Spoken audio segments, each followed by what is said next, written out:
সাবুদানা দিয়ে কম সময়ের মধ্যে একদম নতুন ধরনের ইউনিক কিছু নিরামিষ ডেজার্ট বানাতে চাইলে অবশ্যই এই রেসিপিটা একদিন ট্রাই করে দেখতে পারো। খেতে যেমন টেস্টি ঠিক সেরকমই উৎসবের দিনে কিন্তু এটা সকলকে পরিবেশন করা যাবে। বানাতে সময় লাগে খুবই কম আর উপকরণ লাগে অতি সামান্য। এর জন্য আমি এখানে 1 কাপ পরিমাণ সাবুদানা নিয়েছি, যার মধ্যে ছোট বড় মিলিয়ে সাবুদানা রয়েছে। তোমরা যে কোনো রকমের সাবুদানা এখানে ব্যবহার করতে পারো। তারপরে সাবুদানাগুলোকে আমি খুব ভালো করে ধুয়ে নিচ্ছি, কারণ এর মধ্যে বেশ ময়লা থাকে।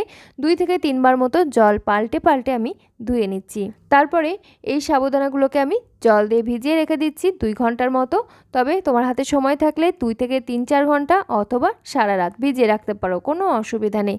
দেখছো সিম্পল কুইজিন বাংলা, আমি আলেয়া। আমাদের চ্যানেল সিম্পল কুইজিন বাংলায় তোমাদের সবাইকে অনেক অনেক স্বাগত জানাই। তারপরে আমি এই সাবুদানাগুলোকে ভিজিয়ে রেখে দিলাম।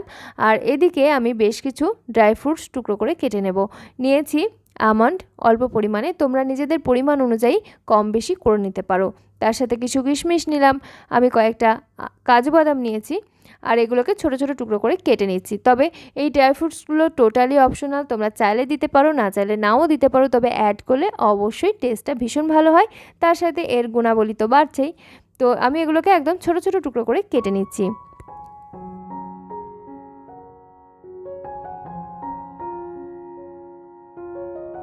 কিশমিশগুলোকেও একদম ছোট টুকরো করে নিলাম, যাতে মুখে পড়লে খেতে ভীষণই ভালো লাগে।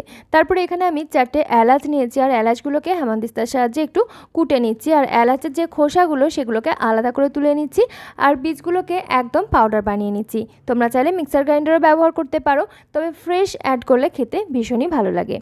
এদিকে 2-3 ঘন্টা পর এখন দেখো সাবুদানাগুলো অনেক বেশি ফুলে গেছে, নরম হয়ে গেছে, হাত দিয়ে একটু চাপ দিলেই কিন্তু গলে যাচ্ছে। এই পর্যায়ে আমি এগুলোকে একটা ছাঁকনির মধ্যে ছেঁকে নিচ্ছি। খুব ভালো করে জলটা ঝরিয়ে নিতে হবে। প্রায় মিনিট 10 মতো সাবুদানাগুলোকে আমি ছাঁকনির মধ্যে রেখে দিয়েছি, তাতে করে পুরো জলটা ঝরে গেছে এবং বেশ ঝরঝরে হয়ে গেছে। তারপরে এদিকে একটা ফ্রাইং প্যান বসিয়ে নিয়েছি, তার মধ্যে দিয়ে নিলাম প্রায় 1.5 টেবিল চামচ মতো গাওয়া ঘি। আর ঘিটা মেল্ট হতেই তার মধ্যে আমরা যে এলাচের খোসাগুলোকে আলাদা করে রেখেছিলাম সেই খোসাগুলো দিয়ে দিলাম। আর সুন্দর গন্ধ বেরোলে তারপরে যে সাবুদানাগুলোকে একদম ঝরঝরে করে জল ঝরিয়ে রেখেছিলাম সেই ভিজিয়ে রাখা সাবুদানাটা অ্যাড করে দিলাম।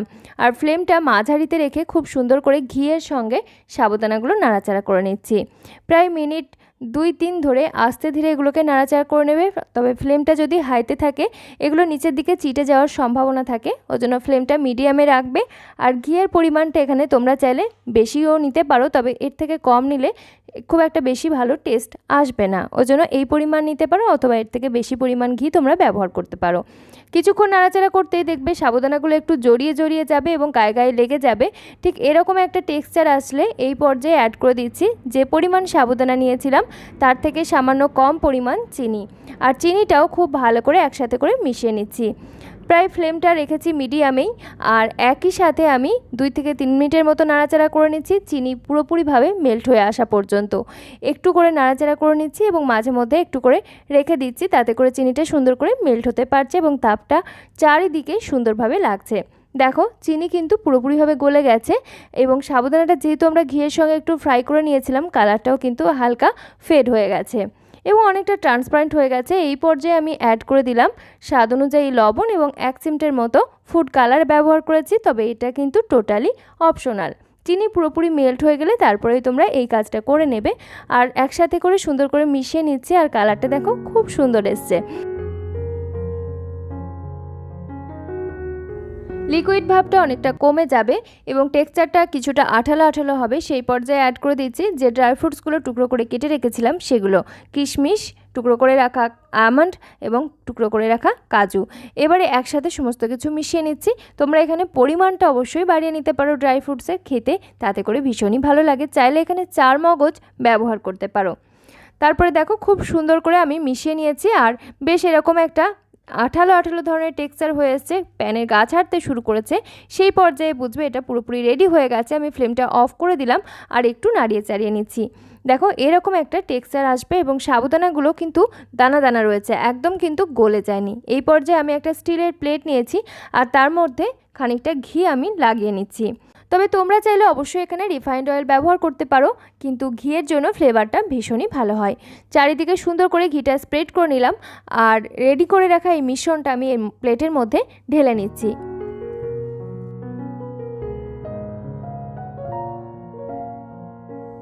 একটা স্প্যাচুলা দিয়ে সুন্দর করে স্প্রেড করে মিনিট 2-3 রাখার পর দেখা যাবে মিশ্রণটা আরেকটু বেশ ঘন ঘন হয়ে আসছে। সেই পর্যায়ে আমি উল্টে পাল্টে নিলাম সুন্দর করে, আর তারপরে দেখা যাচ্ছে টেক্সচারটা অনেকটাই ঘন হয়ে গেছে এবং মিশ্রণটা অনেকটা ঠান্ডাও হয়ে গেছে। গা শোয়া ভাব, মানে হাতে করে টাচ করা যাবে। সেই পর্যায়ে আমি হাতে খানিকটা ঘি মাখিয়ে নিলাম, আর যে প্লেটের মধ্যে রেখে দেবো সেই প্লেটটাতেও ঘি দিয়ে গ্রিজ করে নিয়েছি। আর তারপরে অল্প অল্প করে এখান থেকে মিশ্রণ নিয়ে হাত দিয়ে বেশ মাঝারি সাইজ করে লাড্ডুর মতো গড়ে নিচ্ছি। দেখো, ঠিক যেমনভাবে মিহিদানার লাড্ডু আমরা বাজার থেকে কিনে খাই, ঠিক সেরকম লাড্ডুর মতো গড়ে নিয়েছি। আর এখানে কিছু এরকম ছোট ছোট কাগজের বাটি আমি বাসনের দোকান থেকে পাওয়া যায় সেখান থেকে নিয়েছিলাম, এবং সেই বাটিগুলোর মধ্যে সুন্দর করে রেখে দিচ্ছি, তাতে করে দেখতে একদম দোকানের মিষ্টির মতোই লাগছে। সম্পূর্ণ নিরামিষভাবে সাবুদানা দিয়ে ভীষণ হেলদি পদ্ধতিতে একটা ভীষণই স্বাস্থ্যকর লাড্ডু রেসিপি তোমাদের সঙ্গে শেয়ার করলাম। এই মিষ্টিটা যে কোনো উৎসবের দিনে অতিথি আপ্যায়নের ক্ষেত্রে ভীষণভাবে কাজে লাগে, ঠিক তেমনভাবেই বাচ্চা বড় সকলে কিন্তু ভীষণ পছন্দ করবে। আর পদ্ধতিটাও কিন্তু বেশ স্বাস্থ্যকর, কারণ এখানে আমরা আটা ময়দা বেসন কোনো কিছুই ব্যবহার করিনি, ব্যবহার করেছি সাবু, যেটা স্বাস্থ্যের জন্য খুবই উপকারী। আর চিনির পরিবর্তে তোমরা চাইলে অবশ্যই জ্যাগারি ব্যবহার করতে পারো, তবে সেক্ষেত্রে কালারের একটু হালকা চেঞ্জ হতে পারে। একদম লাস্টে আমি উপর থেকে মেলন সিডস দিয়ে গার্নিশ করে দিচ্ছি, তাতে করে দেখতে একদম দোকানের মতোই লাগছে। তোমরা চাইলে পিস্তা বাদামের কুচি কিংবা কেশর দিয়েও কিন্তু গার্নিশ করতে পারো। ভীষণ স্বাস্থ্যকর পদ্ধতিতে এই লাড্ডু রেসিপি অবশ্যই বাড়িতে ট্রাই করে দেখবে, বাচ্চা বড় সকলেই ভীষণ পছন্দ করবে।